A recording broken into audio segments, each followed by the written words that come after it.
Spondyloarthritis, ankylosing spondylitis, atau spondyloarthropati seronegatif. Apakah ini sama atau tidak?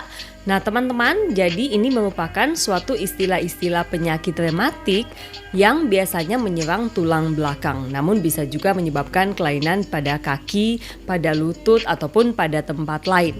Nah teman-teman sekalian, sebenarnya ini merupakan suatu istilah yang hampir sama saja.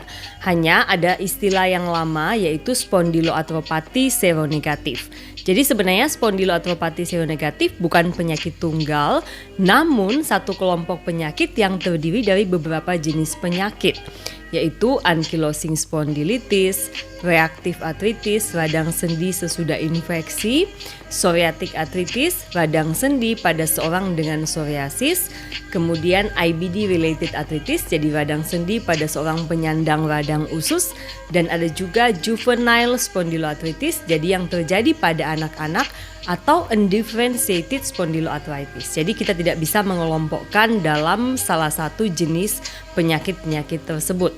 Nah, kalau ankylosing spondylitis sebenarnya merupakan bagian dari spondyloarthropati seronegatif. Nah, ini merupakan suatu klasifikasi lama. Jadi spondyloarthropati seronegatif ini sering disebut sebagai spondyloarthritis. Nah, teman-teman, bagaimana dengan klasifikasi baru saat ini? Nah, klasifikasi baru saat ini disebut sebagai axial spondyloarthritis atau peripheral spondyloarthritis. Jadi kalau axial spondyloarthritis dominannya adalah kelainan pada tulang belakang, sedangkan peripheral spondyloarthritis ini dominannya adalah radang sendi pada lutut, pada ankle, kemudian ada dactylitis, jari yang membengkak, dan enthesitis. Meskipun kelainan pada aksial bisa juga memberikan kelainan pada perifer. Jadi tidak berarti bahwa aksial hanya pada tulang belakang dan perifer hanya pada sendi perifer atau sendi lutut, tidak demikian. Jadi gejalanya ini bisa saling sama-sama terjadi pada salah seorang pasien dalam hal ini. Hanya cuman yang aksial dominan kelainannya pada tulang belakang, yang periferal dominannya adalah kelainan pada persendian-persendian kecil atau persendian pada lutut atau persendian pada ankle atau pergelangan kaki misalnya.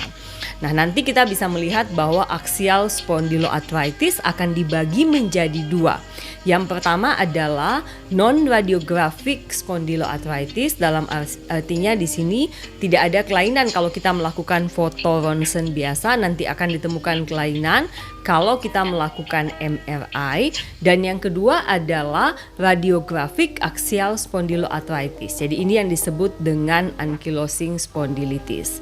Nah, tambah bingung nggak teman-teman? Ya nggak apa-apa, jadi ini sekedar untuk memberikan penjelasan sedikit buat teman-teman yang bertanya apakah ada perbedaan antara spondyloarthritis, spondyloarthropati seronegatif, ataupun ankylosing spondylitis.